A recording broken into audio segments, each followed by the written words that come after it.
Hello friends, Radhe Radhe. आप सभी लोग कैसे हैं? आशा करती हूँ कि श्री हरि विष्णु भगवान की कृपा से आप सभी लोग अच्छे होंगे, स्वस्थ होंगे, मस्त होंगे। तो आज हम आप सभी को कार्तिक का महीना क्यों इतना पवित्र एवं पावन माना जाता है, क्यों इतना कार्तिक के महीने का महात्म्य है, तो आप सभी को आज मैं यही बताऊंगी कि सबसे पसंदीदा प्रिय महीना आ रहा है कार्तिक का महीना। कार्तिक के महीने का इतना महत्व क्यों बताया गया है और ये महीना हम ही को नहीं प्रिय है। ये सबसे प्रिय महीना श्री राधा रानी का। श्री कृष्ण भगवान ने पूछा श्री राधा रानी से कि आपको कौन सा महीना सबसे प्रिय महीना है, तो राधा रानी ने बताया है कि हमें सबसे प्रिय महीना कार्तिक का महीना है। तो कार्तिक के महीने का बहुत बड़ा मित्रों महात्म्य है। इसका तो कितना ही आप इसका वीडियो बना दें, लेकिन फिर भी आप इसका वर्णन नहीं कर सकते हैं कितना इसका महत्व है। तो हमें कार्तिक के महीने को व्यर्थ नहीं जाने देना चाहिए। हमें किसी न किसी चीज़ का हमें ज़रूर नियम लेना चाहिए। जैसे कि आप कार्तिक स्नान भी कर सकते हैं। कार्तिक में दीपदान का बहुत महत्व है, स्नान का भी बहुत महत्व है, दान पुण्य का बहुत महत्व है। और इस महीने में किए गए कोई भी कार्य हो वो व्यर्थ कभी नहीं जाता है मित्रों। तो इस महीने में हमें परिक्रमा लगाने का बहुत महत्व है। हमें इस महीने में हजारों महत्व है मित्रों। हम क्या क्या बताएं आपको, कोई ना कोई चीज़ का नियम हमें ज़रूर लेना चाहिए कार्तिक के महीने में। जैसे तुलसी दीपदान हो गया, और तुलसी की परिक्रमा का बहुत महत्व है, और पीपल के वृक्ष की बहुत महत्व है। इस महीने में पीपल के नीचे हमें दीपक प्रज्वलित करना चाहिए, और कार्तिक के महीने में हमें स्नान जरूर करना चाहिए, वो भी तारों की छांव में हमें करना चाहिए।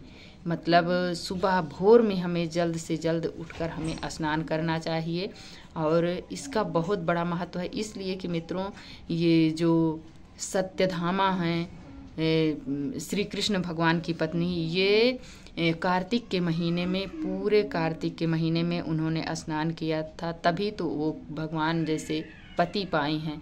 और श्री कृष्ण भगवान को पाने के लिए श्री वृंदा देवी जो माता तुलसी मैया हैं, ये 12 साल तक कार्तिक का महीने में स्नान करती थी, तभी तो श्री हरि विष्णु भगवान को पति रूप में पाया है। तो इसका बहुत बड़ा महत्व है मित्रों। हम जितना वर्णन करें उतना ही कम है। तो हमें इस महीने में व्यर्थ कभी नहीं जाने देना चाहिए।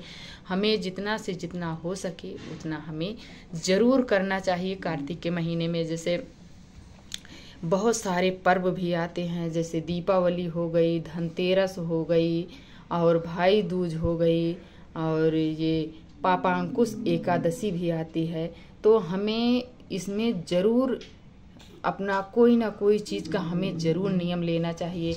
आप हो सके गंगा में ये लिए कि आप इस महीने में तीर्थ का बहुत महत्व बताया गया। आप तीर्थ यात्रा करें और गंगा स्नान करें, और गंगा मैया का हमें दीपदान करना चाहिए। हो सके आप रोज़ाना तुलसी माता का दीपदान करें, रोज़ाना तुलसी मैया का परिक्रमा लगाएं, पीपल में रोज़ाना आप दीपक जलाएं, पीपल में हम रोज़ाना परिक्रमा लगाएं, और हो सके आप रोज़ाना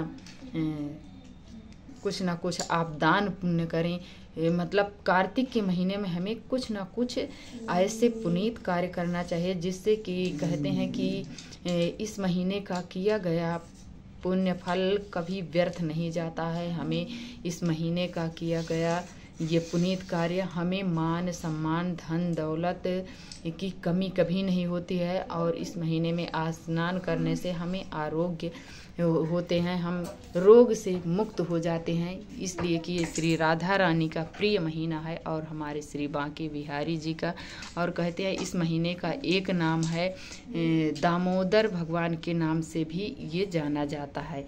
ये दामोदर महीना भी कहा जाता है कार्तिक के महीने को। तो हमें इस महीने में ज़रूर से ज़रूर हमें किसी न किसी चीज़ का नियम ज़रूर लेना चाहिए। और नियम के साथ हम बता दें कि इस महीने में यदि आप स्नान का नियम ले रहे हैं या दीपदान का या परिक्रमा का, कोई भी आप नियम ले रहे हैं तो आप हो सके तो ये पापांकुशा एकादशी जो है उसके एक दिन पहले से 13 तारीख से हमें नियम लेना है, स्नान करना है या दीपदान जो भी आप नियम ले उसे हमें एक दिन पहले से 13 तारीख से लेना है। तो हमें देवउठनी एकादशी तक हमें इसका नियम विधि विधान पूर्वक हमें करना है। यदि आप एकादशी से ले रहे हैं तो सॉरी मित्रों, जैसे आप पूर्णिमा से ले रहे हैं तो पूर्णिमा के हमें दूसरे दिन प्रतिपदा से हमें लेना है। 18 तारीख से हमें स्नान दान करना है या दीपदान जो भी कार्य करें आप 18 तारीख से शुरू करें और हमें 15-16 नवंबर में हमें समाप्त करना है। तो हमें इसी समय में हमें करना चाहिए और सभी को ज़रूर से ज़रूर करना चाहिए। ये महीना हमें व्यर्थ नहीं गंवाना चाहिए। इसमें किए गए कार्य को कहते हैं श्री हरि विष्णु भगवान तो कृपा करते ही हैं, राधा रानी कृपा नहीं करती हैं, राधा रानी कृपा बरसाती हैं, इसी से इनका नाम बरसाने वारी पड़ा है। तो हमें ज़रूर करना चाहिए मित्रों, इस महीने में हमें किसी न किसी चीज़ का हमें नियम ज़रूर लेना चाहिए। कुछ लोग कहते हैं कार्तिक के महीने में हम स्नान करते हैं तो हमें सर्दी लग जाती है, तो आप सर्दी लग जाती है तो आप गर्म पानी से स्नान कीजिए, लेकिन गर्म पानी में हमें गंगा जल नहीं डालना है। तो आप इसके लिए देख सकते हैं अपने अनुसार, आपका शरीर नहीं साथ दे रहा है तो आप देख लीजिए। यदि आपके शरीर में सामर्थ्य है तो आप कार्तिक के महीने में स्नान जरूर कीजिए या आप गंगा मैया का दीपदान का आप नियम लें। आप इस महीने में कार्तिक के महीने में आप कहीं भी तीर्थ स्थान पर चले जाइए, लाखों लोगों की पब्लिक लगी रहती है, भीड़ जमा रहती है गंगा जी के किनारे, यमुना मैया के किनारे, गंगा जी के किनारे और मंदिरों में आप देख लीजिए, तुलसी मैया में मंदिर में जाके देखिए, ज़रूर आपको दीपदान मिलेगा। तो इस महीने का बहुत बड़ा मित्रों महत्व है। हम आपको कितना बताएं और जितना बताएं उतना ही कम है, तो हमें ज़रूर करना चाहिए। आप कुछ न कुछ चीज़ों का ज़रूर नियम लें।